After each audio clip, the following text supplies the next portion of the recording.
So I've got Mark with me today. Mark has been on the IM method for a while now. He's got some, amazing results. I just wanted to have him on and just share his experience and what he's achieved so far. How you doing, Mark? You okay?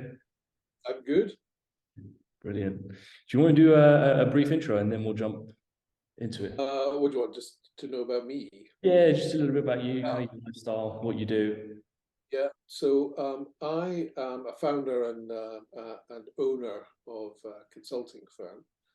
Have been. I founded the business back in 2002, and since then it's been growing and um, contracting and then growing again and contracting all those times. So we have that. It's an international business, so it works across a number of different time zones, which puts different kinds of pressure on me Mm. and the others in the business. But the and essentially what I was finding was as I was getting older, I was becoming less and less active, and the pandemic and all the lockdowns. I Mm. think initially I remained active, but the second set, and as it carried on, I think the will to live just got the better of us. So what I found was that during that, I put an awful lot of weight on, became a lot less active, and as a result, dipped in energy levels and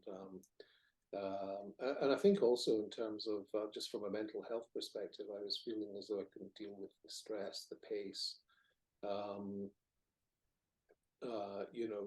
particularly well, and it was almost like a kind of depressive state one was in. I think it was a coupling of not seeing anybody, uh, not being able to travel because I travelled extensively before, and that kind of thing. So you become a kind of hermit kind of life, and all of a sudden you become inward with yourself, even though you've got Zoom and Teams and that sort of thing. It's great, but not quite the same. So so we rolled the clock forward a little bit, and I decided that enough was enough, and I needed to snap out of it. Use that terrible term, man up, that we can't use anymore, and do something about the situation because obviously, nobody's going to do it for me. It was down to me to kind of do that. And I had been thinking for a while. It was an interesting time, really, because I'd been thinking about well, do I need to go and speak to somebody about how I was feeling generally, or do I go and get a personal trainer, or do I do something? I knew I needed some help, external help, to get motivated again, or to get back into a good place. And that's when, of course, Dino, I came across you, and I thought, right, well, let's bite the bullet and get after it. I'd also had some strange pain in my knees as well, which Mm. kind of um, the which was the first time actually I'd had any kind of physical pain for a long, long, long time. Certainly since I was a young guy, and back then, you knew why you were sore. Whereas now, no idea. My goodness. So I think all of that came together, and then and of course I like the sound of what Dino was, what you were promoting, and what I really liked actually was that I think I mentioned it before was the message, which is, if you're in a position where you're investing in your own business, that type of thing, then really you should be investing in yourself and keeping yourself fit because, without me, if you like, I'm sure the business could trundle on quite happily with everybody else who's involved in it. But nonetheless, I would be in a better position to continue to drive the company forward and keep building on that. So that's sort of so you listen to a lot of stuff, but that was one thing that struck a chord with me was the fact that, look, if you're not investing in yourself, then it's a bit pointless investing in other things because you'll soon run out of whatever you need in your own tank to continue to do that. So there was that. So yeah, and then so we got cracking. Got a pile of advice from you, Dino, and then you know, in terms of change of diet, supplement, you know, sort of taking some supplements, and also the exercise regime, which actually started well within, you know, doable, which was just a walk, really, and that kind of thing. But even just having the motivation to get out and taking a couple of kilometers walk, although I actually found that really quite challenging at the time because I hadn't done anything for such a long time. But and I was carrying such, you know, relative to my body size, a fair amount of weight. So so that in itself was challenging, and all kinds of sore feet, shin splints, and, you know, lower back pain, and all kinds of things were there. But hey, persevered, pushed through, and you know, and then all of a sudden the gains were certainly the weight loss gains were almost immediate. You know, within the first certainly the first couple of weeks, it started to become noticeable, and then which in itself is a motivator. If you can start to see you know, those kind of improvements, then that's a good thing. And but I think also in terms of as much as we're all highly motivated individuals, and we're sort of, you know, in touch from that perspective, you know, having that external influence as well, you know, is a big help, because all of a sudden, as much as you don't want to let yourself down, you know, it's easy to go, sod it, you know, I gave it a go, you know, let me concentrate. Let me concentrate back on work again. It's easier than trying to get fit and slim. But but having that external, I suppose, accountability almost in some sense, where, you know, whereby you're you know, you don't want to let people down, or you feel guilty because other people are investing their time and effort, and then that, which is a strange one for a, you know, for a founder and business owner and managing director, is that one of the big issues, I think, is in that position, especially the longer you do it. It's an old cliche that it's only at the top, you know, define top, but nonetheless, that's a relative thing. But but nonetheless, it's you know, you don't have, you know, the same level of I suppose, self accountability once you're up at that level. I mean, obviously you're there to work for your clients, and, you know, make sure that your staff are looked after, and they're busy and all the rest of the stuff. But it's a strange thing when you've been plowing ahead off your own steam for so long. It's you know, you tend to, oh well, you know, as motivated as you are, sometimes you forget about yourself. So I think that's been a great thing, is just having that additional level of support, you know, throughout the you know, the last few months, in terms of, you know, weight loss, keeping the calories down, keeping to the regime, the routine, you know, that type of thing. So but yeah, and of course it becomes a habit, and I think the first month, well, I started at 105 kilos, Right. and we set a goal, didn't we, for 90 kilos in 90 days, 90 and 90. So that's was a nice target. And but initially, I mean, crikey, I mean, you know, the weight loss was quite staggering to begin with, and it's continued as well. So much so that, you know, I suppose 3 months in, or just a little bit over now, I mean,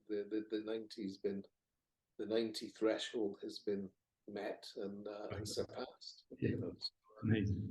only just, but still surpassed. So that's So that's a that's a great thing, and you know, and all the other benefits that come with it. You know, the more energy, more switched on, able to do. One of the things I have found is the ability to deal with stress.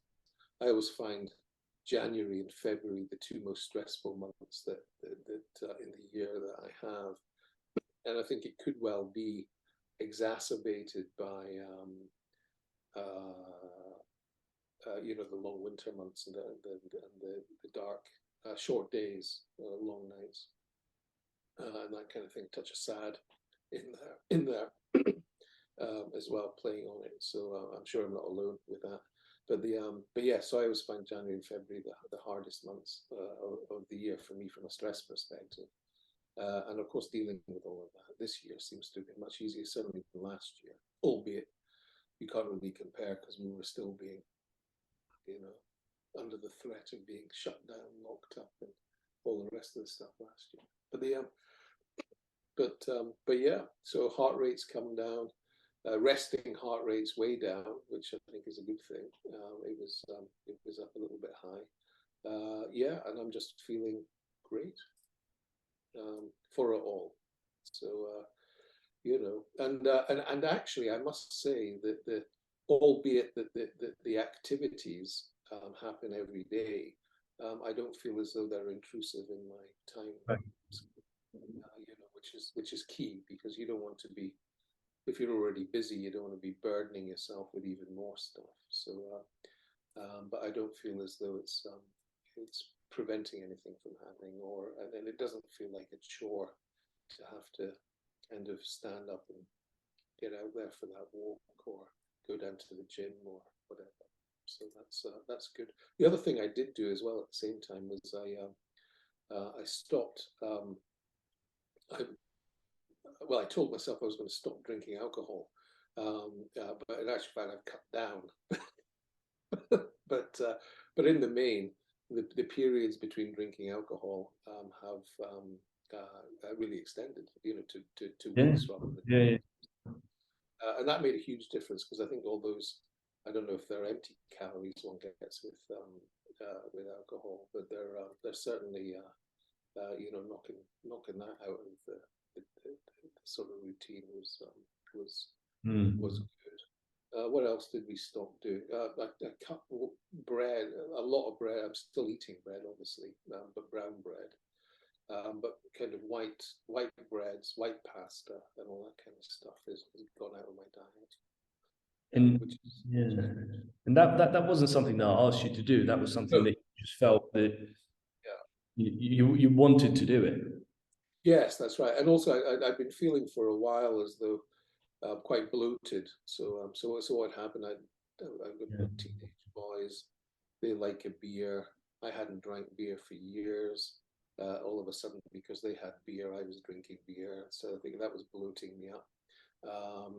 And we were eating an awful lot of pasta. I'll tell you the other thing that I haven't had for donkeys either is pizza. I haven't had a pizza since we started, which is great. Yeah, I haven't got enough calories in the day to be able to afford to eat that stuff. Certainly not Domino's pizza, you know, the sort of 3,000 calories a pizza or whatever. So, yeah, quite a lot of calories in that. But no, yeah, I mean, I think a lot of guys find themselves in a similar situation to where you were before you got started. You know, post-pandemic, you know, they haven't been just setting that time aside to look after themselves, and it's a very easy thing to do, especially, you know, for someone in a similar situation for yourself, because you've got so many things going on, and you're looking to, you know, but the reason why I bring, you know, guys like you on is just to say, look, you don't have to make a huge change to your lifestyle in order for you to, you know, see results and start getting into the routine and getting towards, you know, those habits being built, right? And I think one of the things that you told me on a previous you know, conversation that we had that I remember was that you didn't feel like it was, really hard to stick to? Very, very, very easy. It's not obtrusive at all or intrusive. It's it's just something. I think one of the things is that you build the time into your work day, because normally we're working. We don't, entrepreneurial people, as you all know, Dino, you don't work a normal 8 hour a day type job. So you're normally working long hours anyway, or longer hours, or your day bends to whatever you're doing. So if you don't get to something during the day, then you'll work in the evening or whatever, which is actually ideal for an exercise regime or a dietary regime or both, or that kind of thing, because because you're used to that kind of level of flexibility from a work psyche perspective. You can squeeze it in here and there, and but I think it's important. I've been building it. For me, at least, it's important to build it into a work day. I treat the exercise like a work task, in the same vein as I would, do getting the accountants in line or calling a client or that type of thing. So so it's but it's also, I mean, it's interesting, the walking aspect of it, because I mean, obviously I'm not running or cycling or anything else at the moment, but the walking I find really quite therapeutic. It becomes almost like a kind of, it gets me out the house, if you like, away from everybody, because I'm doing it on my own. I chose not to walk with other people, and and it kind of frees the mind a little bit, to think about things. So which is and work out things, and if you're having particular issues or to deal with or that kind of thing, you can think them through more. So there is a benefit to it as well. So not only are you getting the exercise and the activity, and burning additional calories, but you're also getting some free time, free headspace to think through whatever's going on with your life at the time, which is great, which is an added benefit. Amazing. Yeah, there's a quote that I'm probably going to paraphrase this, but it goes something along the lines of you'll find a lot more when you walk out in nature than you initially thought that you would. But like you said, it's a great form of therapy, burning calories at the same time. It's been amazing to see, your transformation, and you've come a really. But generally, I mean, but I think the big things is that it's quick results, and I think that's what works. Because I think if you start seeing those results, then and fitting into clothes, my God, fitting into suits that I haven't worn for like 3 years or whatever, and there was no way that I could have had the waist of the trousers buttoned up before we started this, and then being able to comfortably fit back into them now. In fact, they're slightly loose nowadays. And then having having Mandy, my wife, turn around to me and say, "My God, you're looking great in that." That's a nice thing. So, compliments always well, nice. Exactly, and being able to pass a full length mirror in the hall without hiding your eyes. They're all little bonuses, aren't they? Yeah. Amazing. Stay a couple of seconds longer just to check yourself out in the mirror. Yeah. Yeah. Rather than scurrying past it. Yeah. Brilliant. So I mean, you stuck to it, and obviously you were dedicated to this, and your hard work paid off. But that's the key, right? Having something that works, fits into your lifestyle, and that you start seeing results from fast, that just encourages you and just motivates you to keep pushing. Yeah. And the hardest I think stage is at the very beginning, because obviously you're the heaviest, and there's this voice in your head coming up with all these different reasons why you shouldn't make a change. Exactly. And the daft thing is as well, I think, Dino, is that the realization is that it doesn't matter how much you do as long as you do something. Right. Get off your ass and do something. Exactly.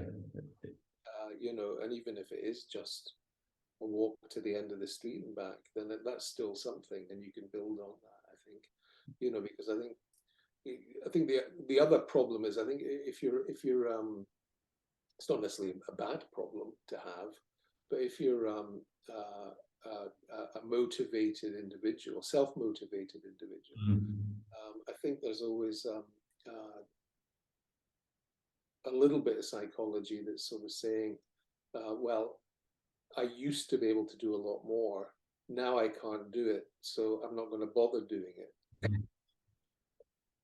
because I don't want to be reminded that I used to be able to do a lot more than this. And so there's a little bit of that, and I think and there may well be a bit of ego playing into there as well, or that type of stuff. So I think overcoming that just by sort of going, well, look, okay, I've let it slip, so I a bit of self-realization that I'm not where I used to be, whether I used to be 15 years ago, 10 years ago, 5 years ago, a year ago. I'm not where I used to be, and but we'll build it back up because I can get back to that. Because I feel as though now, 3 months into this, or just over 3 months into this, I actually feel better now than I did just before the pandemic, when I felt as though I was in pretty good shape beforehand. So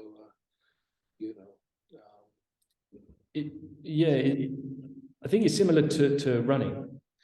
yeah. There's a point for a lot of people that I speak to, they're running quite a bit, and then they try to get into running again, and because their pace isn't where it's supposed to be, they overdo it. They run out of breath, they huff and puff, and they're not able to run as far as they did before. And then they get frustrated, and then they think, well, what's the point? I've got other things, on my plate, other things to do. There's no point. You always find a distraction.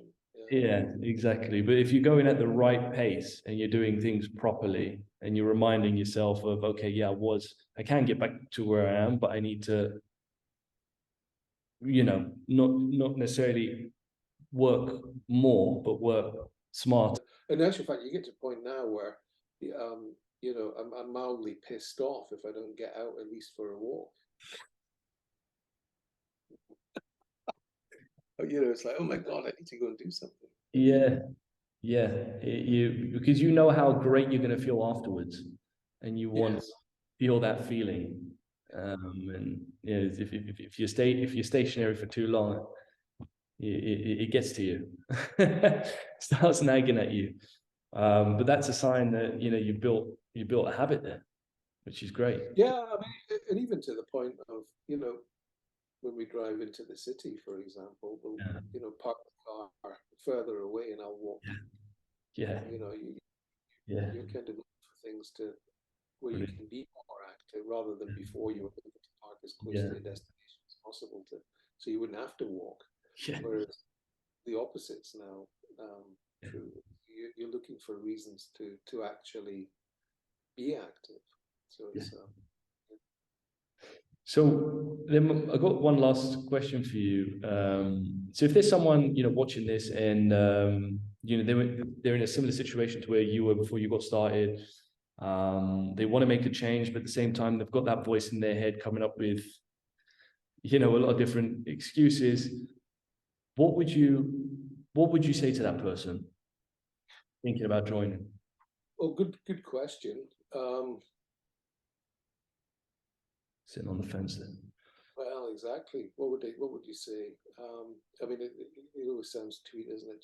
Just get on and do it. But and I wouldn't say that. But I think it's a case of I remember when I quit smoking, successfully. One of the few times I quit smoking successfully, Dino, in my life. The reason it was successful was I really wanted to do it. I'd reached that point that I'd made a decision in my own mind that this is something that I really want to do, and that's why it was successful. And I think this time round as well, with you there, with this program, I'd reached that point as well. This is something I really want to do. You know, I'd made my mind up to do that. So I think if somebody's sitting swaying about whether or not to sign up or not, I would say, well, sign up, but get with it, get with the program, if you like. But the the old cliches coming out all over the place. Avoid them like the plague. But the but get yourself into a place where it's something that you really want to do, because otherwise then you'll do it, but you'll only do it half-heartedly, and you won't maximize I think the benefits that certainly I feel as though I've experienced. Yeah. I think that's you know, but yeah, certainly you know, the first step is to, you know, get cracking and sign up, or contact, or at least contact you. But the but I would encourage you know, people to do it, because I mean, I feel great, I must admit. You know, being a middle-aged guy, you know, what's really nice is walking into the gym that's full of 25 to 35-year-olds and being slimmer and trimmer and fitter looking than they are. There's nothing better than that feeling. Yeah, yeah, okay, yeah. Yeah, that is one amazing benefit from this. Yeah, yeah. So yeah, you are putting them, you putting a lot of those guys to shame. Did you think that you could get to this stage before you got started? I certainly wanted to.